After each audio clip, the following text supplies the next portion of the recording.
O primeiro princípio aqui que eu quero mencionar a respeito do casamento e da família, né? Nossa série de mensagens é sobre família, né? Não é certo casar e continuar morando com os pais, né? Não é certo. Vamos ler alguns textos aqui. Diz assim, Gênesis 2, 24 e 25. Por isso deixa o homem pai e mãe e se une à sua mulher, tornando-se os dois uma só carne.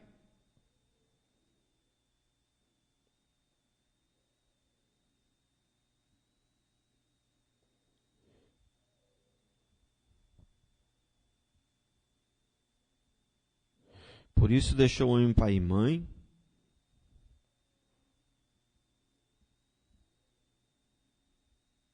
tornando-se os dois uma só carne. Ora, um no outro homem estavam nus. Provérbios 24, 27.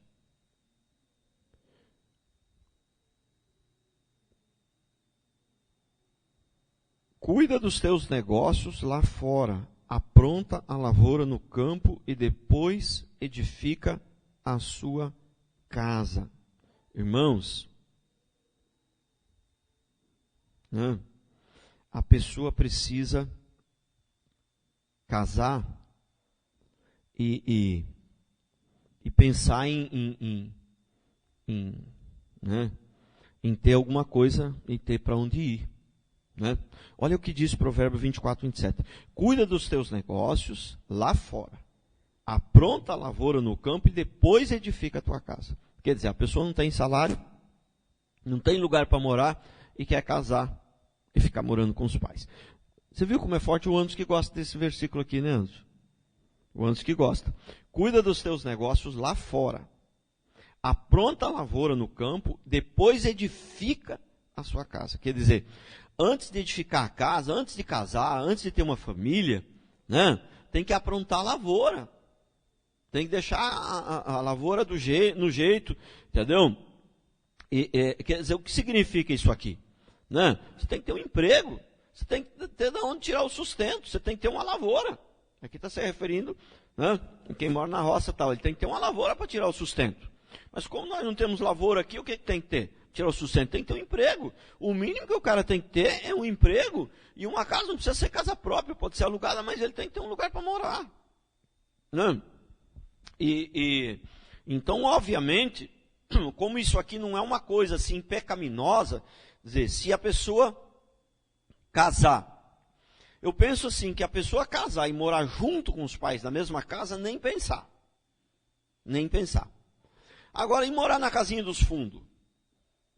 Também não é correto. Porém, como não é uma coisa assim pecaminosa, pode ser que para um período, em algumas situações, a pessoa não tem muita opção, né? E ela meio que é forçada pelas circunstâncias, talvez a ficar um pouquinho, até estar construindo a casa, até terminar a casa e tal. Assim, pode ser que, né, morar na casinha dos fundos, mas não é na mesma casa. Pode ser que é aceitável, mas não é o correto. É aceitável porque isso aqui não é uma coisa pecaminosa, entendeu? Então, se a pessoa morar na casinha dos fundos dos pais, ela não está pecando, mas é ruim para ela. Por quê? Porque aí os avós vão ensinar todas aquelas manhas para as crianças, aquelas manhas erradas, entendeu? Aquelas manias. Os avós aceitam tudo, né? Não pode dar chocolate manhã, de tarde e de noite na hora do almoço, não pode almoçar chocolate, mas os avós dão chocolate no almoço, entendeu? Né? Então, e também se dá um desentendimento entre o casal lá, o pai e a mãe escuta. E aí? Você acha que vai dar certo isso? Né?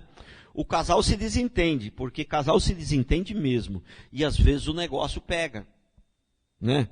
E fica feio o negócio, e o clima esquenta, né? Mas aí depois, na madrugada lá, o casal, na hora do namoro lá, entra em acordo, entendeu? Papapá, e fica tudo certinho. E a mãe e o pai, que já escutou a briga lá, não fica tudo certinho, não. Entendeu? Você entendeu? Então, sabe? Um casamento, alguém que casa e morar com os pais, ele está fadado ao fracasso. É um casamento fadado ao fracasso. Então, isso, né, não deve ser. Salvo raras exceções, né? E que não seja na mesma casa, seja na casinha do fundo, e raras exceções por um período curto. Entendeu? Mas isso deveria ser evitado. O ideal é que não precisasse dessa exceção. Entendeu? Porque, né, a pessoa deve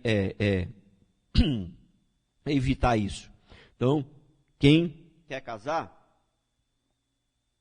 o mínimo que deve ter é um emprego. Um emprego e poder ter a sua casa. Não precisa ser casa própria. Também não precisamos ir para o outro extremo. Tem que fazer a faculdade, tem que fazer pós-graduação, tem que ter a casa própria. E aí o que acontece? Ninguém casa. Vai todo mundo morar junto, porque isso aí só consegue com 60, 70 anos, 80, 90. Ou não consegue nunca. Entendeu? Aí é o outro extremo. Aí é um padrão bem mundano também. Entendeu? Aí o que acontece? Vai todo mundo morar junto, ninguém casa. Por quê? Vai fazer faculdade, fazer pós-graduação, tem que comprar uma casa. Aí só vai conseguir lá com 35 anos, 40, né? Aqueles que conseguem, aí acabam indo morar junto, aí não casa. Né?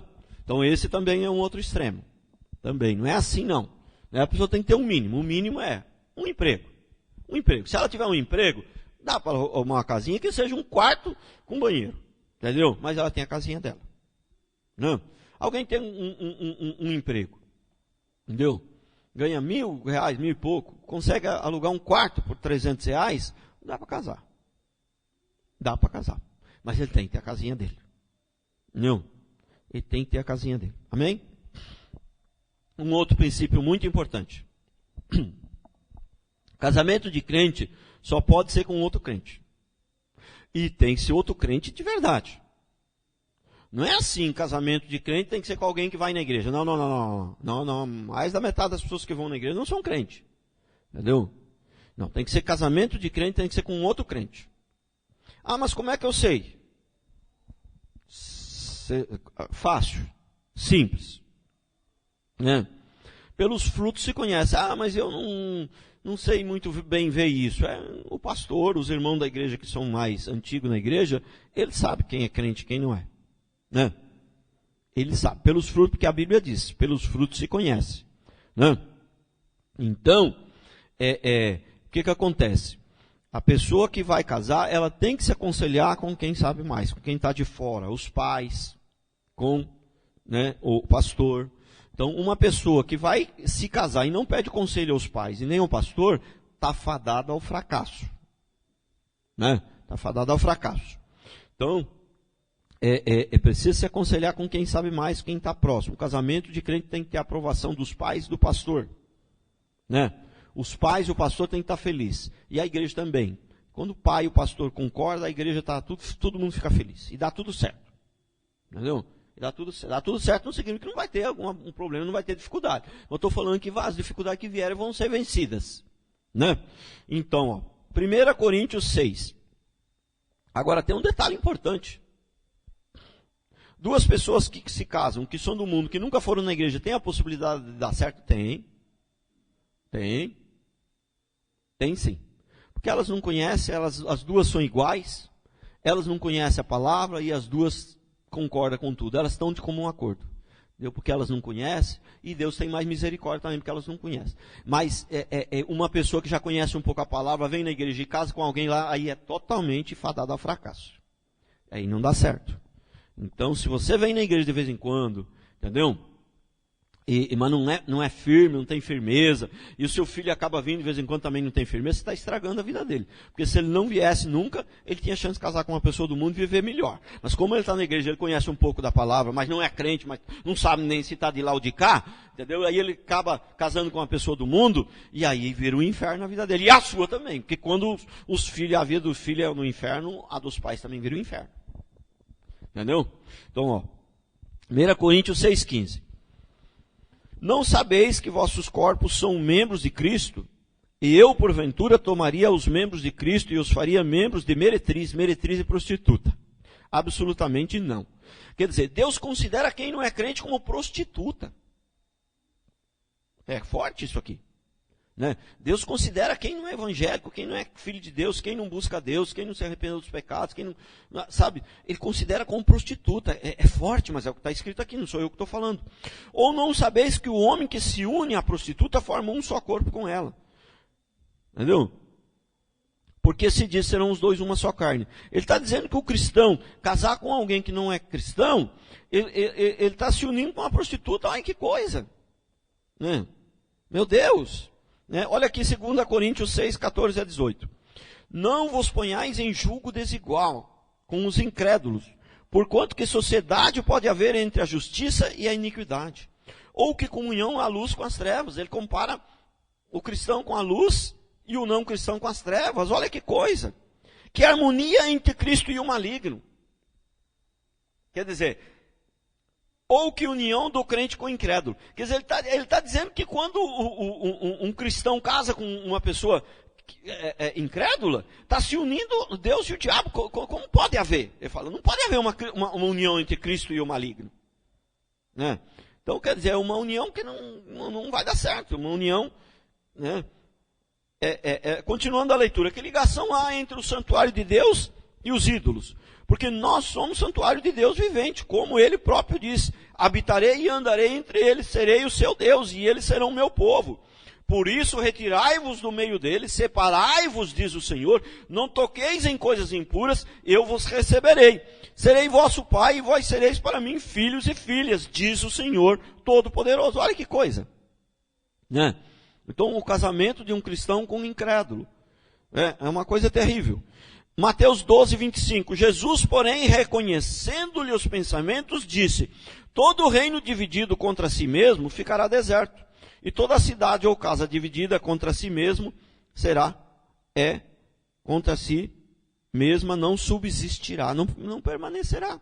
Né? Então, uma casa dividida. Uma pessoa é cristã e a outra não é. Aí chega no domingo à noite, o que é crente quer fazer? Vir para a igreja. A esposa, se ela não for crente, ela quer ir para outro lugar. Ela quer ir para o cinema. Né? E se a esposa for crente, ela quer vir para a igreja. O marido, para onde que ele quer ir? Ele quer ir para o bar, beber cerveja, ele quer ir para a balada. Entendeu? Então, é uma casa dividida, não tem como prosperar. Né? Um crê numa coisa, outro crê em outra. Não tem como prosperar uma casa dividida, não vai para frente, não tem jeito, não pode ter união. Né? Então, o crente cristão tem de casar com uma pessoa crente. Né? E a gente já viu muitos casos de pessoas aí que são do mundo, né? Casam, têm uma vida até razoavelmente bem comportada, casalzinho direitinho, se converte muitas vezes e até vive bem. Mas quando é gente que vai na igreja e casa com pessoa do mundo, irmão, não dá certo, é uma brigaiada, é uma confusão, é um inferno, vira um inferno. Né? Vira um inferno. Por isso a Bíblia é clara. A Bíblia é clara. Se for para ir na igreja, não converter direito, não buscar a Deus, não fazer a coisa certa, não se esforçar, é pior do que não ir. É pior do que não ir. Quem vai para a igreja tem que ir para fazer a coisa certa. Tem que procurar. Ninguém é perfeito. Não estou dizendo que você vai ter que ser perfeito. Mas você tem que se esforçar. Ter compromisso. Fazer o melhor que você puder. Falar, não. Quem é crente aqui? E aí? Nós somos? A gente tem que levantar a mão? Acho que é melhor. Levantar. Nós aqui. Não pode ser assim. Entendeu? Entendeu? Você tem que estar posicionado. Quem é crente aí? Ou eu aqui, ó. Não. Mas não pode ter vergonha de quem você é, não pode ter dúvida de quem você é, sabe? Tem que ter firmeza. Tem que ter firmeza. Não. Você vai para o culto hoje? Vou. Aí, sabe? Deu um espirro, não vou mais. Né? O marido falou uma bobagem lá, fica nervoso, já não vai mais. A esposa falou uma bobagem, fica nervoso, não vem mais. A criança chorou, já não vem mais. Entendeu? Então, a Bíblia diz que a palavra nossa é sim, sim ou não, não. O que passar disso vem do maligno. A gente tem que ter compromisso com as coisas. Né? Se não tiver compromisso, também tem uma coisa. Chega uma hora que acaba. Né? Quem vem para a igreja, muitas vezes, e você percebe que a pessoa nunca tem compromisso. Passa 1 ano, 2 anos, não tem muito compromisso. Sabe o que acontece? Chega um dia que ela sai. Não tem jeito. Né? Não tem jeito. Sem compromisso, não tem jeito, não tem vitória. Né? Próximo princípio aqui também bastante importante. Deus odeia o divórcio e também a violência. Deus odeia o divórcio, também a violência. Malaquias 2, 15 a 16. Não fez o Senhor um, mesmo que havendo nele um pouco de espírito, e porque somente um? Ele buscava a descendência que prometera. Portanto, cuidai de vós mesmos, e ninguém seja infiel para com a mulher da sua mocidade. E, obviamente, para com o homem da sua mocidade também, obviamente. Porque o Senhor, Deus de Israel, diz que odeia o repúdio. O repúdio é o abandono, né, o divórcio. Odeia o repúdio e também aquele que cobre de violência as suas vestes, diz o Senhor dos Exércitos. Portanto, cuidai de vós mesmos e não sejais infiéis.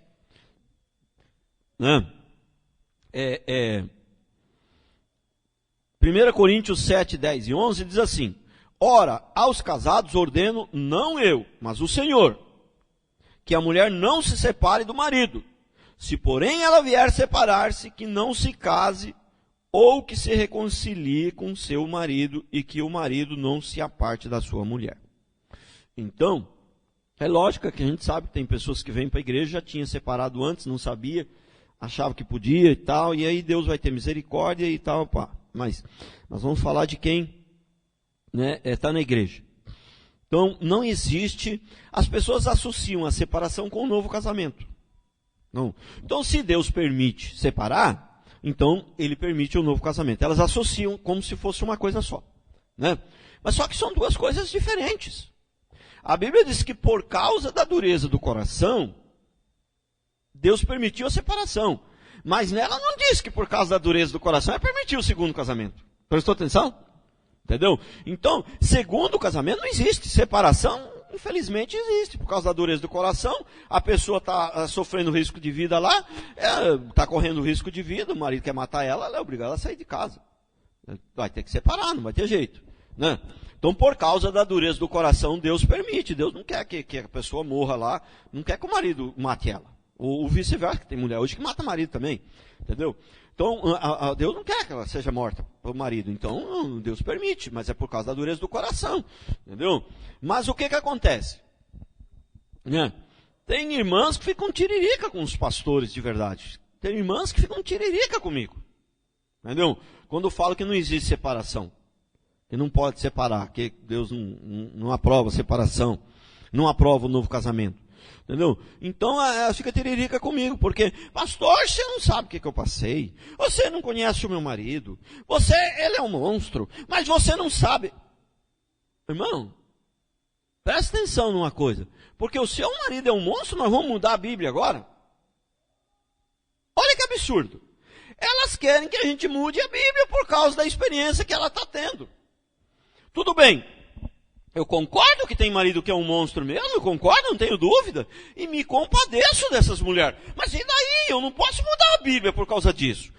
As nossas experiências pessoais não podem mudar a Bíblia. A Bíblia é a Bíblia. Se o seu marido for bom, a Bíblia diz que não pode. Se ele for ruim, ela diz que não pode também. A Bíblia não muda porque você está passando por uma situação muito, muito terrível no seu casamento. A Bíblia não muda, a Bíblia é a mesma. Eu tenho que agir pela Bíblia, eu não posso agir pela experiência pessoal. Ah, tá bom. A Bíblia diz que não pode. Ah, irmão, mas olha, no seu caso, acho que é melhor a gente deixar a Bíblia de lado e concordar com você, porque é muito sofrimento, seu marido é muito terrível mesmo. A situação sua é muito terrível. Acho que é melhor a gente deixar a Bíblia de lado e no seu caso pode. Dá para agir assim? Não tem jeito de agir assim. Entendeu? Ou a gente segue a Bíblia. Então a experiência pessoal não muda a Bíblia. O fato de ter muitas irmãs, e em alguns casos homens também, que tem mulheres que são terríveis, viu? Eu sou um capeta. Tem ou não tem? Tem. Entendeu? Homens que são mortos pelas mulheres. É que aí não dá tanto ibope, né? Então, mas é o seguinte, irmãos, eu sei que existe pessoas sofrendo no casamento, eu sei que existe homem, principalmente o homem mais comum, né? O homem que judia muito a mulher, eu sei que existe, e que judia e muito, viu? E muito. E judia e muito, sabe? Mulher tudo marcada, mulher tudo cortada, tudo, né? Cheia de cicatriz, de tanto apanhar do homem, né? E tal. Eu sei que existe. Mas por isso, então, Deus permite que nesses casos a pessoa se separe. Mas ele permite, mas ele não permite o novo casamento. Olha o que diz a Bíblia aqui, ó. Se porém ela vier, versículo 10. Né? Ora, aos casados ordeno não eu, mas o Senhor. Olha, Deus está falando, o apóstolo Paulo fala, que a mulher não se separe do marido. Se porém ela vier a separar-se, que não se case, ou que se reconcilie com o marido, e que o marido não se aparte da mulher. Entendeu? Então, a separação Deus até permite, em casos, por causa da dureza do coração do homem, mas o novo casamento não existe, exceto em caso de morte. Né? Viúvo pode casar de novo, porque a morte quebra a aliança. Não é essa promessa que se faz quando se casa, até que a morte separe, morreu, separou, pode casar com outro. Sem problema, pode casar com outro. Viúvo, né? Alguém perguntou, o Ney perguntou para mim, agora de manhã, né? Mas se for viúvo, segundo casamento, mas a primeira esposa morreu, pode ser pastor? Lógico que pode, né? Então, se morreu a primeira esposa, aí pode casar com outra, pode até ser pastor, né? Não tem problema nenhum, né? Aí não tem problema nenhum. Viúvo pode, né? Casar de novo. Viúvo pode casar segunda vez, né? Então,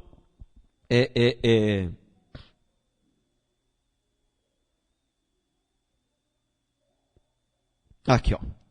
Outro princípio importante. Se depender de você, esteja de bem com todos.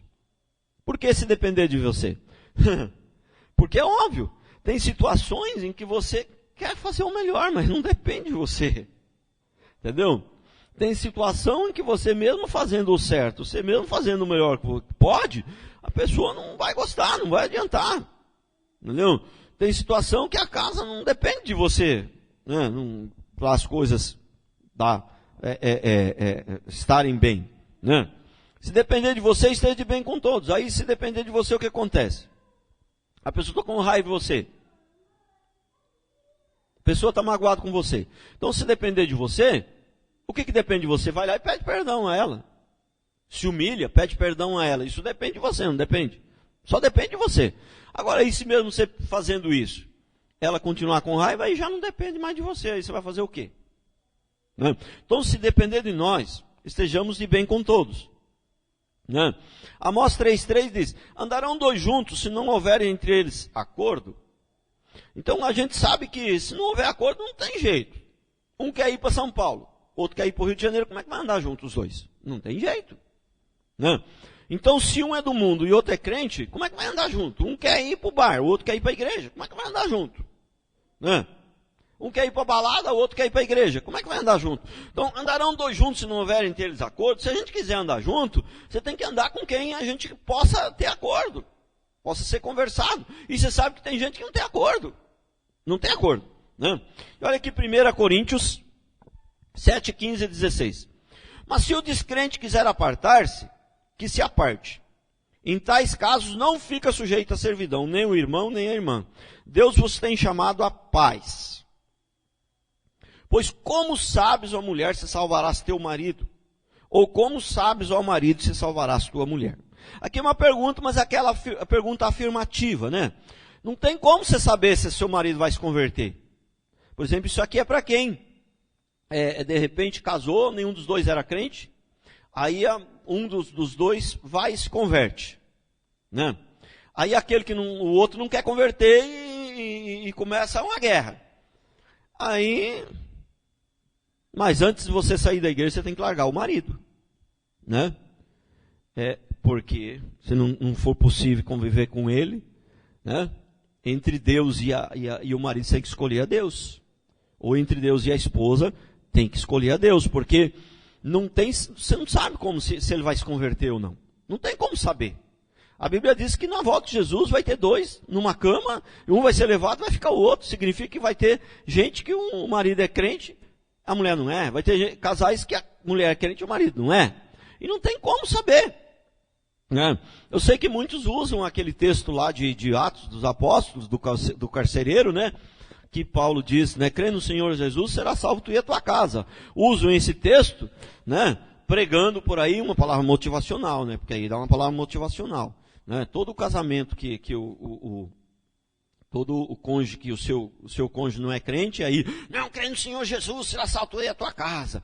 Aí a pessoa vai embora feliz. O pastor profetizou, o pastor falou lá que se eu crer no Senhor Jesus, meu marido vai ser salvo. Mentira, não é verdade. Né? Aquilo ali foi uma palavra falada naquele momento para aquele carcereiro, não é uma palavra que serve para todos nós. Né? A Bíblia não fala que Jesus vai voltar e vai ter na mesma cama vai levar um e ficar o outro. A Bíblia não fala aqui que não tem como a gente saber se o cônjuge nosso vai converter. Então, não. Mas Deus não é o Deus do impossível. Essa é uma verdade, mas não é toda a verdade, é só uma parte da verdade. Deus é o Deus do impossível, sim, mas tem coisas que Ele não vai fazer, porque Ele já falou que Ele não faria. Né? Então Ele é Deus do impossível, mas Ele pode tudo, mas Ele não quer tudo. Ele pode fazer tudo. Nada é impossível para Ele, mas tem coisas que, mesmo sendo possível, Ele decide não fazer. E aí? E agora? Como é que você faz? Né? Então, olha aqui, ó, Romanos 12, 18. Se possível, quando depender de vós, tenham paz com todos. Tem situação que você sabe que é impossível. Tem como você ter paz com o traficante? Não tem como. Então, não tem jeito. Mas quando depender de nós, a gente tem que procurar ter paz com todos. Né? Mas é uma pessoa do mundo aí, pessoa que não é crente, mas é uma pessoa que tem um comportamento normal, Você pode ter amizade com ela? Pode. Senão você nunca vai ganhar ela para Jesus. Né? Você ter amizade com ela, um dia ela acaba vindo para a igreja junto com você. Né? Mas aí, se é uma pessoa que é homossexual e sai, né, rodando a bolsinha, e dá para você andar com ela, ter amizade com ela? Não dá. Não dá, porque isso é mau testemunho. Vou dizer, nossa, mas eu pensei que aquele cara era crente, aí virou homossexual. Vai pensar que você é homossexual também. Entendeu? É mau testemunho e não dá para andar nos lugares que vai andar esse povo. Então, se for possível, esteja de bem com todos. Mas tem situações que não é possível. Não é possível. Não é possível eu estar de bem com o assassino. Vou acabar indo parar na cadeia com ele também. Se eu estiver de bem com ele, acompanhar ele, eu vou acabar sendo preso também. Então, se for possível, esteja de bem com todos. Olha, então, tem situações, por exemplo, numa família, estamos falando de família, né? Então, você é a esposa não é a cabeça da casa, a cabeça da casa é o homem, né? E aí tem alguma coisa lá errado que você pode, às vezes, resolver, mas nem sempre pode. Você pode resolver, mas nem sempre pode. Tem vezes que é coisa que o marido ele tinha que se levantar, né, para fazer. Ou às vezes não é a esposa, é o filho, né? O filho, né? O casal está fazendo as coisas tudo errado lá dentro de casa e o filho quer resolver o negócio. O filho está vendo que aquilo ali está errado, mas ele não tem autoridade para resolver, né? Porque ele é só um filho na casa, entendeu? O pai é que é o cabeça, acima dele ainda tem o pai e depois tem a mãe ainda. Como é que ele vai resolver? Então, ele pode até tentar negociar, conversar, mas ele não tem autoridade para chegar e, a partir de hoje isso aqui não vai acontecer mais. Ele não tem essa autoridade, então não é possível ele agir assim. Então, se for possível, né? Agora, o homem tem essa autoridade. O homem pode chegar e falar, não, a partir de hoje aqui nessa casa a bebida não entra mais. Né? Entendeu? Então, se for possível, uma família onde entra bebida dentro de casa, a família não bebe, mas tem uns amigos que vêm e bebem. Né? O que você acha disso? Você tem lá o casal, tem os 2 filhos. Né? Que é o mais comum, o casal, 2 filhos. Né? Aí ninguém bebe, o casal não bebe, as crianças também não bebem. Mas tem um monte de amigo que vem para casa e traz bebida alcoólica. Né? O que acontece? Com certeza seus filhos vão aprender a beber com essas pessoas que traz ali. Né? Então você vê que isso é terrível. E aí você é o homem da casa. E aí o que acontece? Se depender de você, bota a ordem na casa. Depende só de você, o seu homem da casa só depende de você. Então bota a ordem na casa. Você fala, a partir de hoje, bebida alcoólica não entra mais nessa casa. Mas não interessa. Aqui eu sou o homem aqui dessa casa, eu sou o cabeça aqui que eu mando aqui nessa casa, a partir de hoje não entra mais bebida alcoólica nessa casa. Pronto. Amém. Mas e a mulher? A mulher não é a cabeça da casa, ela pode fazer isso. A partir de hoje não pode, ela não é a cabeça da casa, ela não pode. E o menino? Não pode, o menino também percebeu. O menino já é meio grandinho, tem 14, 15, 16 anos, ele percebeu que está errado. Mas ele está vindo na igreja, ele percebeu que está errado, mas não depende dele, entendeu?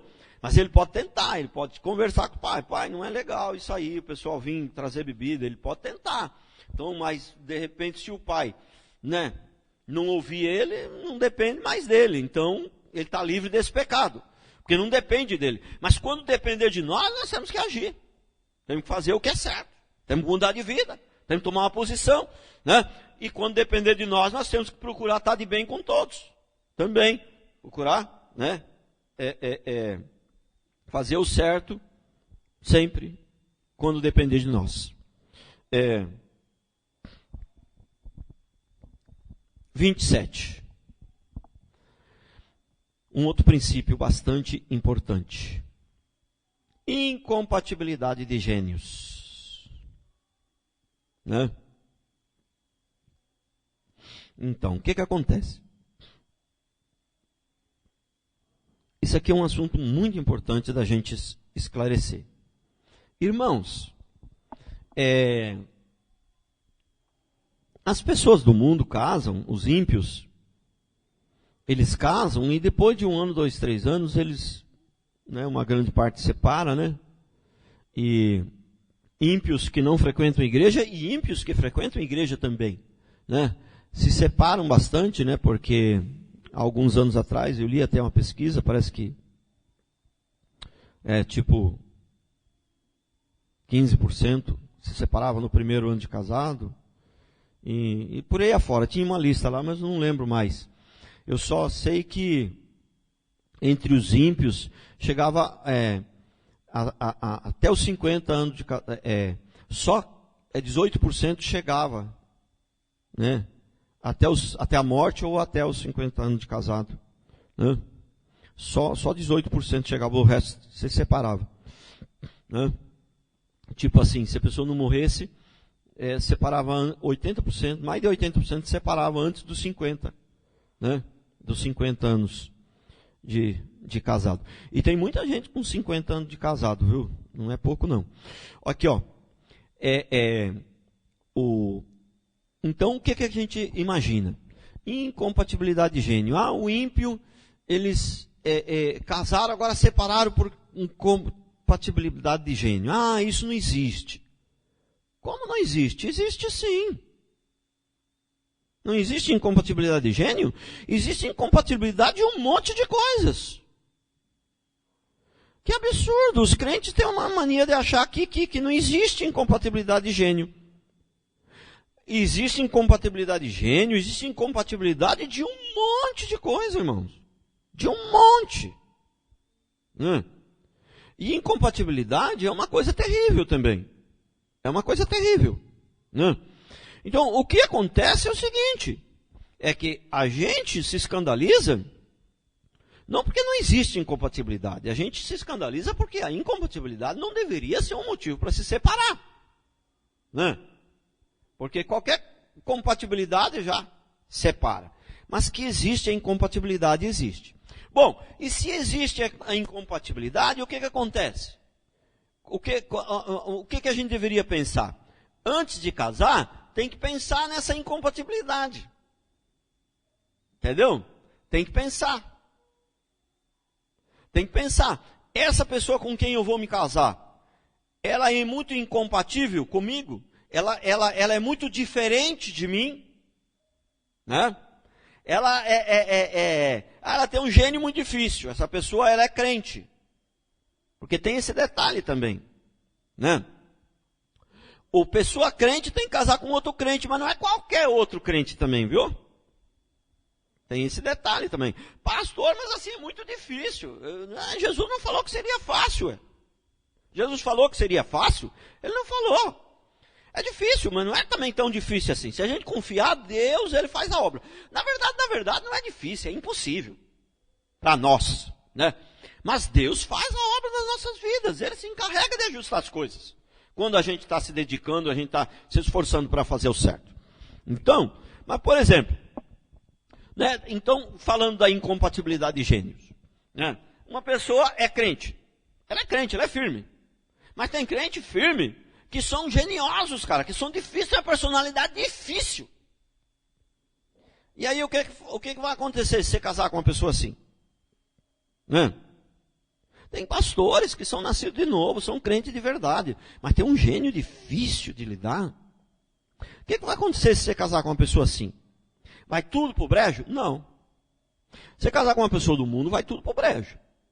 Mas se você casar com uma pessoa que é nascida de novo, é crente, mas tem um gênio difícil, vai dar tudo certo, Deus vai dar vitória, mas através de muito sacrifício. O preço será alto. Vai ter muita luta, vai ter muita dificuldade. Entendeu? Mas aí, eu queria dizer que não existe só incompatibilidade de gênero, existe incompatibilidade, por exemplo, de sonhos. Entendeu? A pessoa pode ser crente, firme, mas ela sonha ir para a África. E você detesta a África. Entendeu? Você acha a África uma tortura, você não iria para a África por nada nesse mundo. Entendeu? Mas o sonho da pessoa que você vai casar é ir para a África. Você viu? Incompatibilidade de sonhos, irmãos. Incompatibilidade de sonhos. Tem pessoas que vai ser difícil, vai ser um casamento complicado. Mesmo os dois sendo crente. Então você tem que pensar nisso antes de casar. Quem você vai escolher?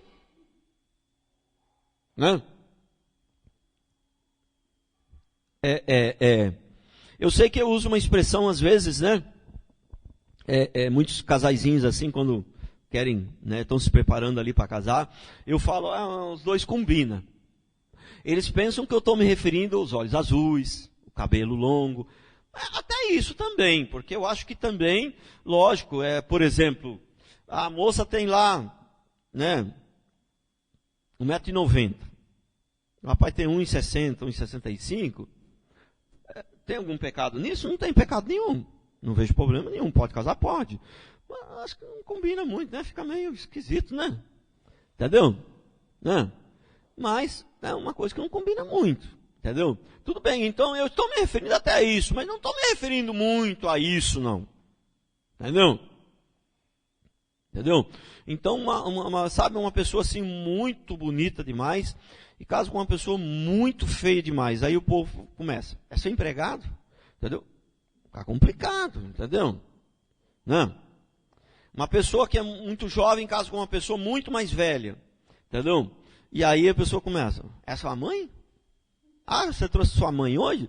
Quer dizer, fica um negócio estranho. Então, essas coisas devem ser evitadas. Né? Quando a pessoa vai casar, essas coisas devem ser evitadas. Elas devem ser evitadas, mas elas não são graves. Não. Você tem uma mulher que tem 1,90 m, casou com 1,65 m, não é uma coisa grave. Entendeu? Eu acho que se puder ser evitada é bom. Mas não é uma coisa grave. Entendeu? O que é grave é o cara querer ir para a África e você detesta a África. E esse é o sonho dele, ele não abre mão. E isso é grave. Você entendeu? O que é grave, sabe o que é? Você é uma pessoa simples. Você quer se vestir de uma maneira simples. Você quer, sabe, estar no meio de gente simples. Entendeu? E aí você casa com alguém, sabe, que é cheio de etiqueta, cheio de luxo, entendeu? Que, sabe, não é qualquer restaurantinho que ela entra, não. Entendeu? Aí como é que vai fazer? Vai dar guerra. E tem gente que é assim. Tem gente que é crente, mas tem um padrão alto, tem um nível alto, assim, né? Entendeu? E outros não, outros são simples. Mesmo tendo dinheiro, mesmo tendo muito dinheiro. Entendeu? É de uma cultura, vem do interior, e mesmo tendo muito dinheiro, eu conheci uma pessoa lá, uma tuba milionário, mas milionário, entendeu? Mas é uma pessoa tão simples, gosta de estar com o povo, contando, come em qualquer lugar, pega o prato, senta no chão, como todo mundo, entendeu? Então tem gente que é assim, né?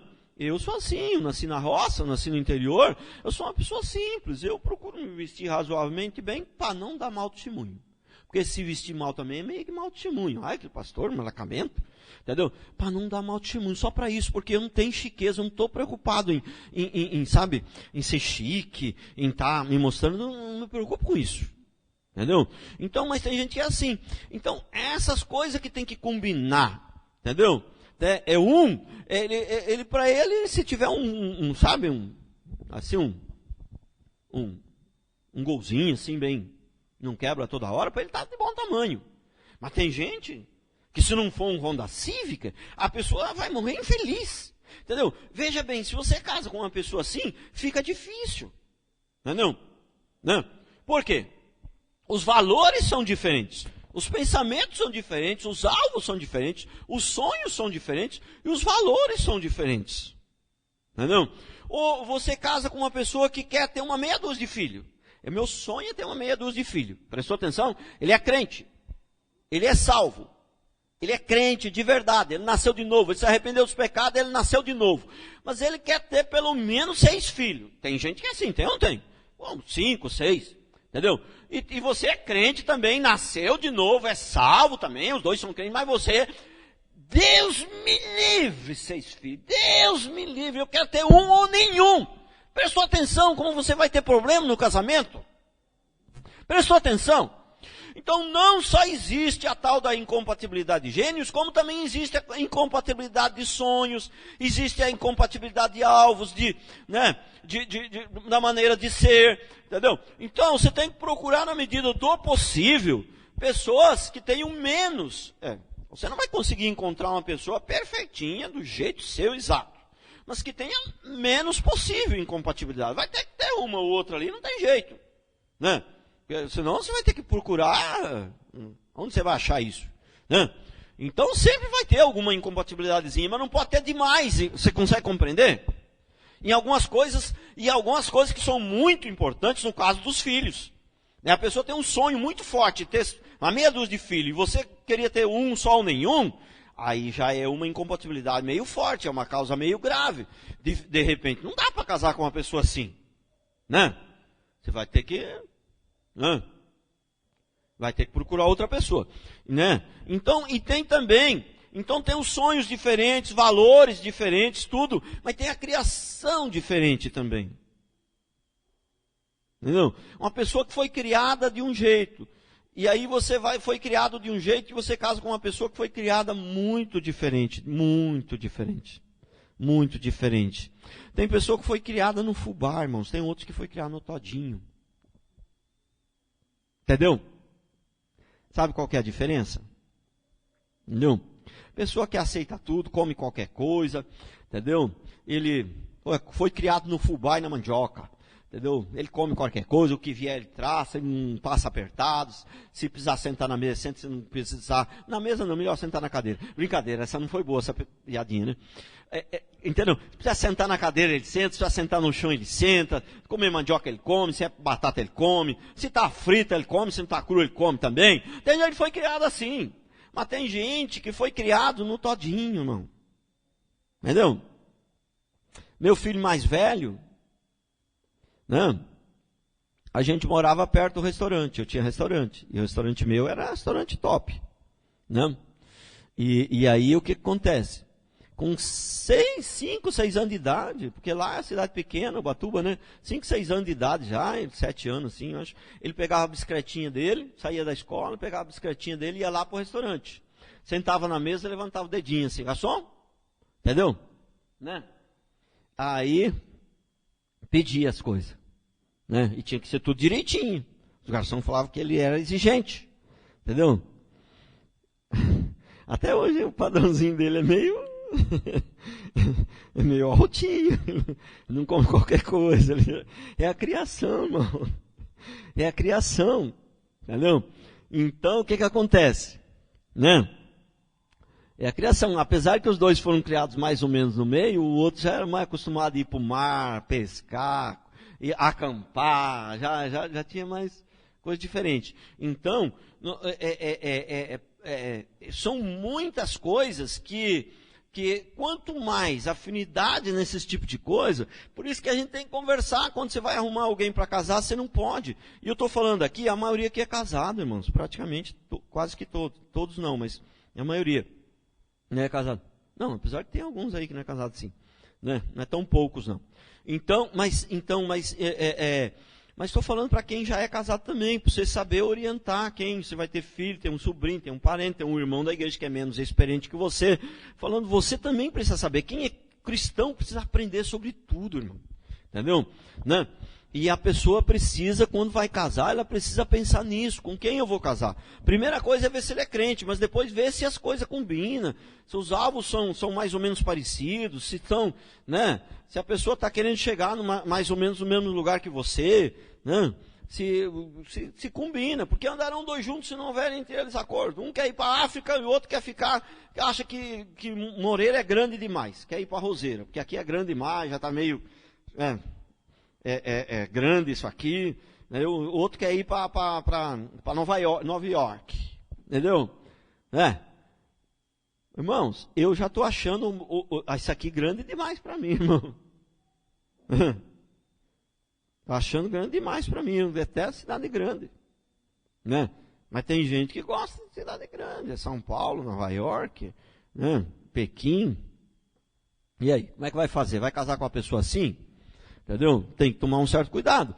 Tem pessoas que você percebe que ela tem valores diferentes, mas ela não é tão rígida com seus valores. Ela está disposta, você percebe que ela está disposta ali a negociar, abrir mão para... Tem pessoas que você percebe. Aí tudo bem, aí não tem problema. Mas você percebe que a pessoa tem valores muito diferentes, né?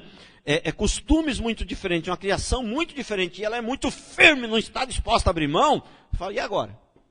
Como é que vai fazer? Não. Então, irmãos, e se começar errado, tem jeito de consertar? Depende. Tem coisa que não tem conserto mais. Tem coisa que não tem conserto. Mas a maioria das coisas tem conserto sim. Tem jeito de consertar. Mas o preço muitas vezes é muito alto, você vai sofrer. Não. Então, se você casa com uma pessoa que não combina com você, mas ela é crente, ela é nascida de novo, você... Dá para viver bem, dá para consertar, tudo dá para consertar, mas vai ter um preço alto. Agora, se ela não é crente, aí não tem conserto. Aí o conserto é ela converter, mas aí está na mão de Deus. Se ela não for converter, né? Se ela Deus não for escolhido de Deus para converter, aí você rodou, meu filho, né? Aí você dançou, né? Não vamos pregar essa palavra motivacional. Não, Deus é o Deus do impossível, Ele pode tudo. Não.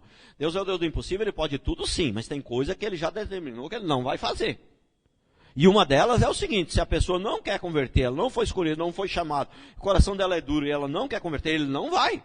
Entendeu? E tem coisas que ele já falou que ele não vai fazer. Essa que é a questão. Né? Então, resumindo, Deus é o Deus do impossível, Ele pode tudo, mas tem coisas que Ele não vai fazer. Ele vai dizer, eu posso, mas não vou fazer. Né? E aí? Tá certo? Próximo então. O casal, irmãos. Tem casais, muitas famílias não prosperam, não vão para frente, não crescem, a família não dá certo, os filhos não obedecem. Por quê? O casal, eles não chegam a ser inimigos, mas são adversários dentro de casa. Né? São adversários. Né? Eles não estão ali, tem alguma causa mal resolvida entre o casal, um não está feliz com o outro, então tudo que o outro faz ele é contra. Né? Então se botar na Globo, ele não gosta da Globo. Tem que pôr na Record.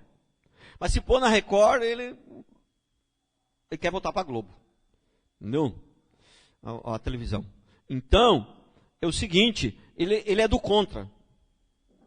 Tem casais assim, várias pessoas já vêm se aconselhar comigo, em 25 anos de ministério, falam, mas pastor, mas tudo que eu faço, minha mulher é contra. Eu só tenho uma coisa lá em casa que eu tenho certeza, que eu vou fazer, minha mulher vai ser contra. Só isso. A única coisa que eu tenho certeza. Eu não tenho mais certeza de nada lá em casa. A única coisa que eu tenho certeza é que toda decisão que eu tomar, eu tenho ela como adversário, como opositora. Entendeu? E vice-versa, o marido como opositor. Entendeu? Então, isso, você acha que isso acontece só na vida das pessoas do mundo? Não. Pessoas que frequentam a igreja. E muitas vezes pessoas que até são nascidas de novo. Viu? Acontece muitas vezes isso, um é adversário do outro. Em vez de cooperar, ele não está muito satisfeito ali, ele está se achando meio injustiçado, ele não está muito satisfeito com o casamento, e aí ele fica fazendo oposição. E muitas vezes, não é nem por maldade, é para ver se chama a atenção do marido, para ver se o marido toma uma atitude e muda alguma coisa. Só que aí vira um vício. Sabia disso? Aí vira um vício. Aí tudo que o marido faz é contra. Né? Vira um vício. Inicialmente ela começou a se comportar assim. Eu estou dizendo ela, porque é mais comum com as mulheres acontecer isso. Mas o homem também, às vezes, é tudo contra o que a mulher faz. Entendeu? Ela cozinhou o legumes. Ah, mas eu não gosto de legume cozido. Entendeu? Tá bom. Da próxima vez, então, ela não cozinha os legumes. Ah, mas assim também, cozinhar desse jeito também. Eu preferia que cozinhasse. Entendeu? Então, não tem jeito, entendeu? Sabe, uma coisa que não tem acordo. Entendeu? Porque a pessoa já decidiu fazer oposição. Porque ela não está satisfeita com o casamento, então ela começa a fazer oposição. Entendeu? Parece o PT da vida. Então o PT não quer ver o outro partido lá no poder, então ele vai fazer oposição independente do que acontecer. Independente. Entendeu? Se o Bolsonaro descobrir a vacina contra o que o povo fala aí nas redes sociais, né? Se o Bolsonaro descobrir a vacina lançar uma vacina para acabar com o mosquito da dengue, o PT vai trabalhar para inventar uma coisa para o mosquito da dengue não morrer, vai defender o mosquito. O PT vai defender o mosquito. Então tem casais que são assim em casa, entendeu? É um contra o outro. Ele não quer saber se o outro vai prejudicar, né? Ele não quer saber. O PT não quer saber se o Brasil vai afundar e nós vamos morrer todo mundo junto. Eles são do contra e pronto. Tem casais que é assim. Ele não quer saber se sendo contra o marido vai acabar prejudicando ela também. Mas às vezes já viciou também, já acostumou a ser do contra. Entendeu? Então isso é muito comum no casamento e muitas vezes até de gente que são nascidos de novo, viu? Até de gente que são nascidos de novo. Porque uma coisa é nascer de novo, outra coisa é ter uma vida transformada. Entendeu? Então eu creio que quem nasceu de novo, né, ele vai dar frutos. Ele vai, pelo menos aquelas coisas mais cabeludas, tipo parar de fumar, parar de beber, roubar, mentir, dar calote nos outros. Quem nasceu de novo, isso aí, ele vai se livrar. Mas quem nasceu de novo, todos vão ter uma vida transformada? Não. Não. Tanto é que a Bíblia diz que lá na glória, uns terão uma posição mais alta, mais galardão, outros menos. Uns vão perder uma parte do galardão e outros vão perder até todo o galardão. Não vai perder a salvação, vai perder até todo. O que significa, né, que vai ter gente que se converteu e teve uma vida transformada naquelas coisas mais graves, tipo pecaminosas, mas não conseguiu, né, ter uma vida transformada no sentido de ter uma família, por exemplo, bem estruturada, em paz, legal, transformar seu casamento. Tem gente que converteu, mas não conseguiu. Ele vai ir para o inferno por causa disso? Lógico que não, né? Mas não conseguiu. Tem pessoas que é salva, mas o casamento não é legal. E isso é uma coisa bem comum, isso não é uma exceção não. Entendeu? A pessoa é salva, é a pessoa crente, o casal, todos os dois são crentes, mas em casa são dois adversários, um trabalha contra o outro, em vez de ajudar o outro. Poxa, mas se a pessoa que está ali, que é a sua parceira, que é a sua companheira, ou o seu companheiro, no caso das irmãs, né, que Deus preparou para te servir, para te ajudar, para ser os dois uma só carne ali, se esse daí é seu adversário, o que diria do resto da humanidade então? Né? Você está frito, é complicado o negócio. Próximo, para encerrar. Existem coisas que não tem mais como consertar totalmente. Não tem mais como. Né? Olha aqui, ó, Provérbios 6, 32 a 35. O que adultera com uma mulher está fora de si. Só mesmo quem quer arruinar-se é que pratica tal coisa. Achará coisa infâmia e o seu opróbrio... achará açoites e infâmia, e o seu opróbrio nunca se apagará. Porque o ciúme incita o furor do marido, e não terá compaixão no dia da vingança. Não se contentará com o resgate, nem aceitará presentes, ainda que sejam muitos. Quer dizer, aqui é o que acontece. Tem coisa que Deus pode até te perdoar, mas o homem às vezes não perdoa. Tem coisa que você faz que Deus pode até te perdoar, porque Deus perdoa. Mas a pessoa não perdoa. Então, entendeu? Então não tem mais jeito de consertar tudo, consertar plenamente. E olha o que diz o versículo 33. O opróbrio nunca se apaga. A vergonha nunca se apaga. Entendeu? Então quem adultera, por exemplo, a vergonha nunca se apaga. O que acontece? A confiança nunca mais volta a ser a mesma. Nunca mais. Não. Eu creio que uma pessoa que adulterou, no casamento, uma pessoa que adulterou, não era crente, adulterou, depois converteu, e agora depois da conversão ela dá um bom testemunho, eu creio que a confiança deveria voltar mesmo. Se não voltou, a pessoa que não confia está errada. Entendeu? Vamos dizer, o marido, quando era do mundo, traiu ela, traiu a esposa. Mas depois ele converteu, e depois que ele converteu, ele mudou de vida, mudou mesmo, tal, deveria voltar a confiança 100% de novo. Entendeu? Se a mulher não voltar a confiar de novo, 100% ela está errada. Entendeu? Tem que confiar, porque lá para trás é uma coisa. Agora, depois de crente, o cara adulterou. Tem jeito ou ele ou ela, tem jeito de confiar mais do jeito que era antes? Nunca mais. Pode viver 200 anos. Nunca mais. Porque você sabe que é uma pessoa que tem uma tendência. Você sabe que é uma pessoa que já caiu uma vez, pode cair de novo. A confiança, você pode amar, você pode perdoar. Pode não, deve perdoar e amar. Entendeu? Mas confiar, igual confiava antes, não tem mais jeito. Você viu como tem coisa que não tem conserto? E a Bíblia ainda diz que o próprio nunca se apaga. Entendeu? Então, o que acontece? Esse negócio de que, Deus é o Deus do impossível. E repito, é sim. Mas pode resolver todos os problemas, é uma palavra motivacional, todo mundo vai embora contente. Mas não é uma verdade, porque Deus é o Deus do impossível, é uma parte da verdade, só não é toda a verdade. Entendeu? Então todo mundo vai embora contente. É uma palavra motivacional, uma palavra para motivar as pessoas, para deixar as pessoas animadas. Mas eu não estou aqui para motivar ninguém, para deixar ninguém animado. Eu estou aqui para falar a verdade, para pregar a verdade. Entendeu? E quando você prega a verdade, pode até doer um pouco agora. Falar, tem coisa que não tem conserto. Mas você vai embora para casa e pensar, olha, cara, antes de tomar uma decisão errada, vou ter que pensar mais vezes.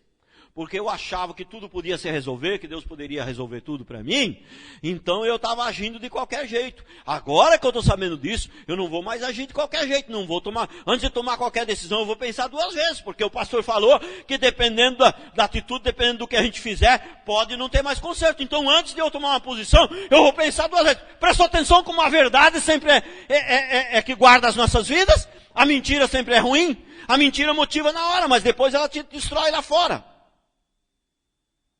Amém? Vamos ficar de pé.